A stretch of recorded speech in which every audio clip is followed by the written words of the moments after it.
So I find it intriguing, a curiosity. Women who need to control their partners in order to feel loved.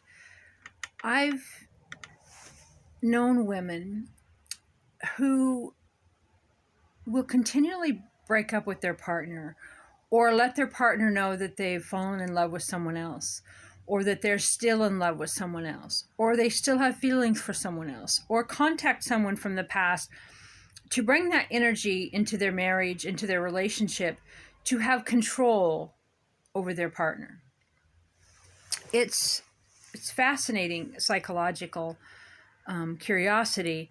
They sit there and they watch their partner crumble, cry, male or female, while they tell them they're in love with someone else. Could be someone they just met, someone they've known for years, someone they used to date, and they'll watch their partner crumble. They will look down on their partner for their weakness. Their part of them will devalue their partner for being so emotional. And they'll tell them they want a divorce. They'll tell them they want to leave. They've fallen in love with someone else. And they'll do this sometimes every 6 months, sometimes every year, sometimes every few years. And one example is this woman that I know that I had dated, and I couldn't really live where she was living. I didn't really want to live where she was living. And so, she started dating somebody else, and we were going to either be poly or long distance or see each other now and then or whatever.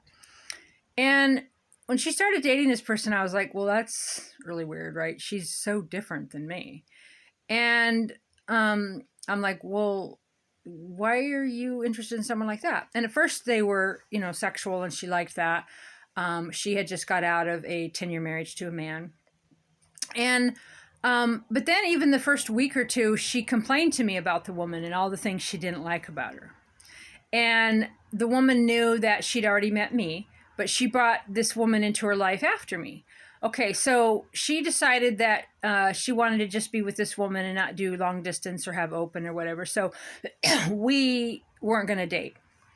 Okay, so then every like few weeks, every couple months, she'd contact me and tell me how much she didn't like the woman, how they weren't sexual anymore, how she, didn't respect her, and just all this negative stuff about her. And then she's still with her. And I'm like, well, why did you want to be with her? And she said, well, because I could control her. She said, because if I was going to be with you, she said to me, for example, I would have had to do my shadow work, and I'd had to do so much work on myself to be with you, and I don't want to. And I want to be in charge of the relationship, and I want to be, she just said, I want to be the smarter one. I want to be the one who has more money. I want to be the stronger one. I want to be the one in control. And she said she couldn't have that with me. And she said that there was too much work she'd have to do on herself to be with me. And I was like, well, okay, whatever. And so then she'd tell her girlfriend she was in love with me. And she'd make her girlfriend cry and freak out and have anxiety attacks. Then she'd flirt with me online and pretend she wasn't. Then she would try to sing songs with me. Then she'd try to get me to like her songs.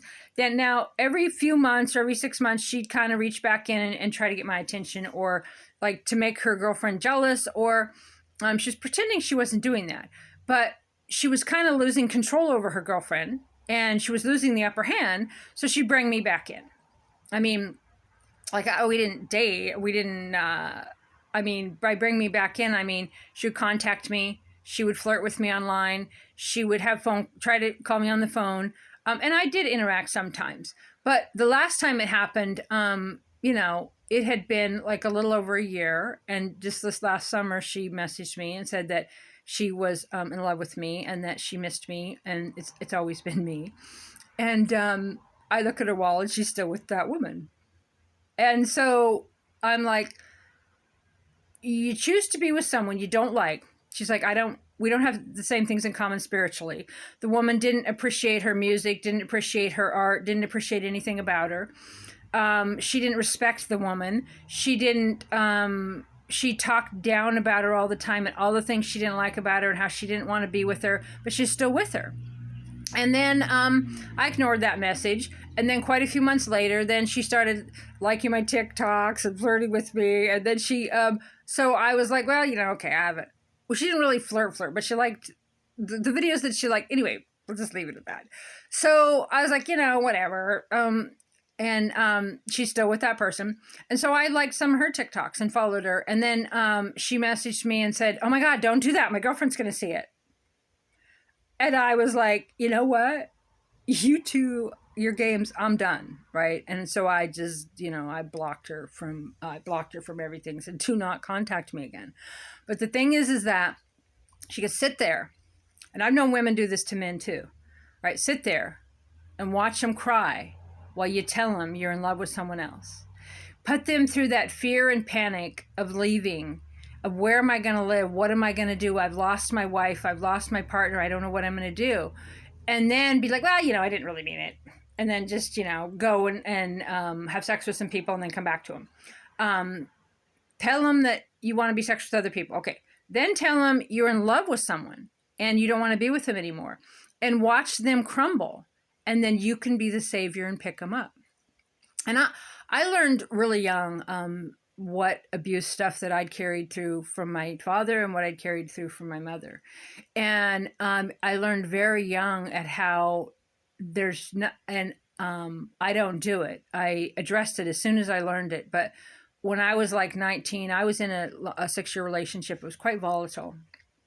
And I learned that there's no high quite like tearing somebody down, right? Where you watch someone abuse someone that hit them or ridiculed them or put them down, and then be their savior and pick them up. So you see classic domestic violence where, the men will like beat the women up, and then they'll be like, it's okay. And then they'll never do it again, and they'll be their savior. And they don't want anyone else to be around them, right? So they're the savior.